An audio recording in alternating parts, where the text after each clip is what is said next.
But today, at my direction, every member of the Joint Force at every rank is required to take a PT test twice a year, as well as meet height and weight requirements twice a year, every year of service. Wow, this could have been an email.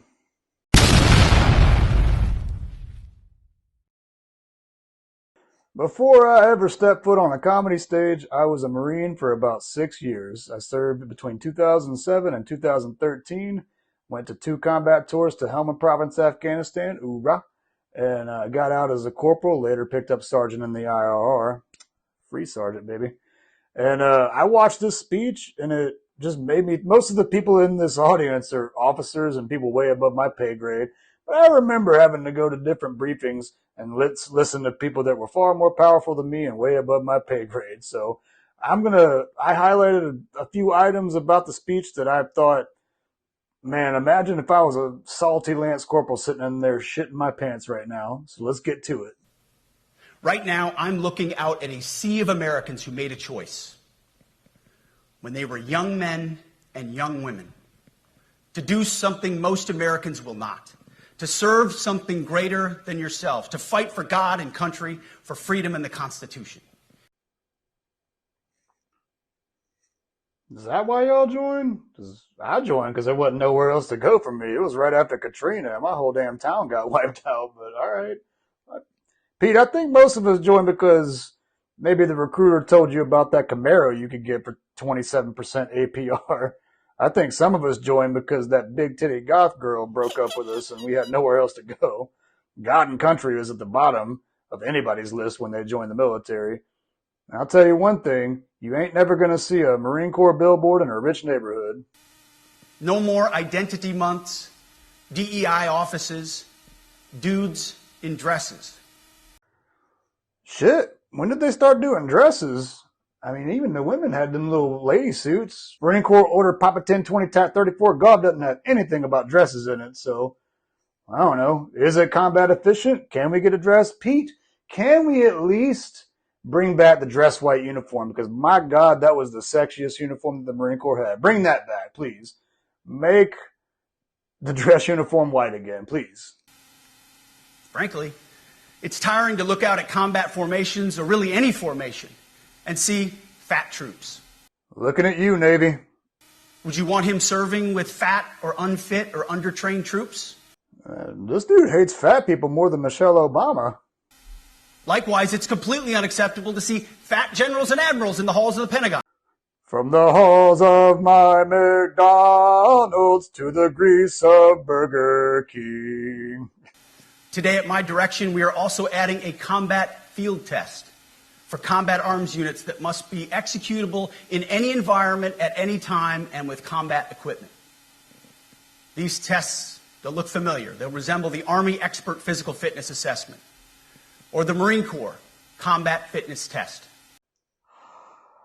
I can't wait to watch Air Force dudes try the combat fitness test. If you don't know about the CFT, let me explain what a CFT is. It's the Marine Corps. I was actually in when they initially developed the CFT. So the first thing you do is you're in boots and utes, which if you don't know, it's your t-shirt and then your boots with your cami bottoms. And they make you at first run around a track, like a regular Olympic-sized track, twice. And then you do a series of ammo can lifts. I think the perfect score for that is 100. It's been a while since I've done one. But you do that, you get timed for like 2 minutes. You basically lift them above your head. And then the next part is the movement to fire course. And it's this course where it's only like 30 yards, but the first part is a low crawl. And then you do a high crawl, which is like a bear crawl. And then you like run backwards between these cones. And then you get to the end. You throw a fake grenade into the circle and you get like a point-based system off of that. And then you have a buddy at the end of it that you then fireman carry all the way back. That's what, like, just for a test, it'll break you off. So I cannot wait to see. I'm gonna get my card reinstated to be able to go back on base just so I can watch Air Force dudes do a CFT. If the Secretary of War can do regular hard PT, so can every member of our joint force. How hard, Pete? Also today, at my direction, every warrior across our joint force is required to do PT every duty day. PT every single day? No rest days? Jesus, who got a DUI? Marine Corps is all about group punishment, and it sucks. That's the one thing I hated about the Marine Corps was some dude would check in, get a DUI, and because a guy that I've never met got a DUI, now everybody's got to do log runs up a hill next morning. That's why today, at my direction, we're undertaking a full review of the department's definitions of so-called toxic leadership, bullying, and hazing. You mean we're bringing back ice cream sandwiches? Now, if you don't know what an ice cream sandwich is, let me explain it to you. It's where a new boot checks in, and you put him in between two mattresses and put his Kevlar on, and then you duct tape the mattresses, and then you throw him off the second deck balcony. Standards I call, my staff's heard all about them, the 1990 test and the E6 test. The 1990s test is simple. What were the military standards in 1990? I mean, in the 1990s, you still had don't ask, don't tell, and there used to be like witch hunts for gay people to get them kicked out. So, hope we're not bringing that back because I served with some gay dudes that were the most badass. The entire promotion process, including evaluations of warfighting capabilities, is being thoroughly re-examined. We've already done a lot in this area, but more changes are coming soon. We'll promote top-performing officers and NCOs faster and get rid of poor performers more quickly.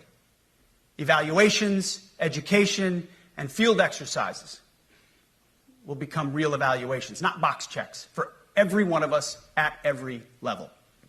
All right, so this is where it gets a little bit serious. I want to explain how people get promoted in the military, or at least the Marine Corps. I know that the services kind of do it differently, but they're across the board very similar. As far as officers, when they get promoted, it usually goes to a promotion board. Anybody can be promoted meritoriously, if somebody decides, but that's usually rarer. The way it normally works for NCOs or just the people in the non-commissioned officer range is there's a person for each MOS. There's a person called a monitor, and what he does is once a month he puts out a score. It's usually like a 4-digit code, like 1246. And anybody within that MOS that has met the prerequisite requirements and has that score immediately gets promoted. And what that score, your score is based on, so that he'll set that because he knows the number of people in that MOS and the needs of the Marine Corps. And the way he sets that, or the way that it works is you have your score, and that score is based on your PT. So that's your CFT score and your PFT score. So those are 300 each. Those are averaged. And then there's your rifle score. So you have expert all the way up through, or marksman all the way up to expert. You have certain things like swim qual, which aren't very big points, but they do count for a little bit. You have the amount of, then you have the amount of MCIs that you've read, which count for like a certain amount of points. If you don't know what an MCI is, let me tell you. It's the Marine Corps' version of the Accelerated Reader program, where you read a big red book, and then you take a little test to get points based off of your promotion. Marine Corps loves bringing it back to elementary school. So you get points based off of that. They do limit it, though. Like each rank, you only get like, I can't remember, like 3. Don't quote me on that. There's a certain limit to how many MCIs you can read and take a test on. And then the final score, which usually amounts to the most points, is your pros and cons. And that's where like an NCO above you will evaluate you and give you like an actual rating that counts toward the average. That is why today, at my direction, we are drastically reducing the ridiculous amount of mandatory training that individuals and units must execute. No more cyber awareness guy? What will we ever do without this dingus? Anonymous unit-level social media pages that trash commanders, demoralize troops, and undermine unit cohesion must not be tolerated. Now I know goddamn well you ain't trying to come after the E4 Mafia, otherwise known as the Lance Corporal Underground. That is the backbone of the Corps, baby. Come on now. Never take us alive. Viva la resistance! We've already ended the most egregious. Now we're giving you back real time. Less PowerPoint briefings and fewer online courses, more time in the motor pool, and more time on the range. Ooh, roach coaches everywhere are going to be making some money. Now's a good time to get you a food truck started. If you don't know about what a roach coach is, let me explain. When you go to the range, you have to draw your weapons at 0-4, and you cannot, once you have a weapon, you can't get in a personal vehicle. You have to be on their bus. They'll take you to the range, and you're going to be firing all damn day. You have nowhere to go. There's lunch breaks, but chow is continuous. So the only food option, unless you bring it yourself and then let it get hot in the sun all day, the only option you have is this thing called a roach coach. And it's this nefarious little shithead that comes out there in a food truck and upcharges you $17 for a California burrito. But you know he's got you in his grasp. You know he's going to get you because you got nowhere else to eat. A Monster energy drink, $7. Now's a good time to get you a food truck started and get on base, ladies and gentlemen. That is the racket to be in right now, Roach Coach. And if you're in Camp Pendleton, you're probably going to be at that range all damn day because if a desert tortoise decides to walk his happy ass across that range, you're just going to be sitting there. Warriors want to be challenged. Troops want to be tested. When you don't train and you don't maintain, you demoralize.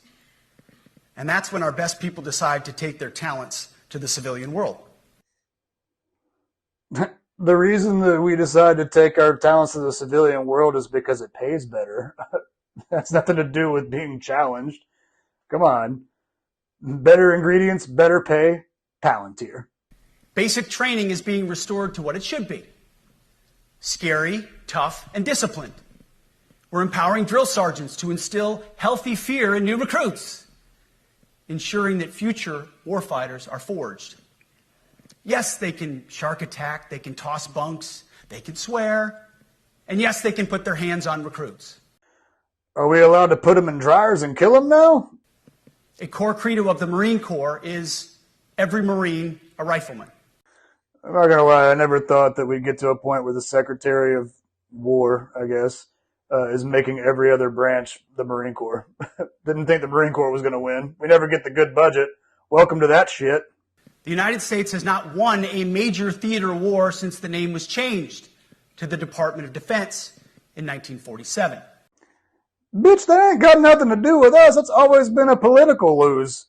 Hell, in Afghanistan, we kicked the Taliban's ass. The only thing that would have stopped it is if we would have invaded Pakistan. The only thing that would have made North Korea not North Korea is if we would have invaded China and Russia. That's the thing that y'all don't understand about it. It's never because of the military. Tactically speaking, we are undefeated. It's because the political system back home ends up getting in the way.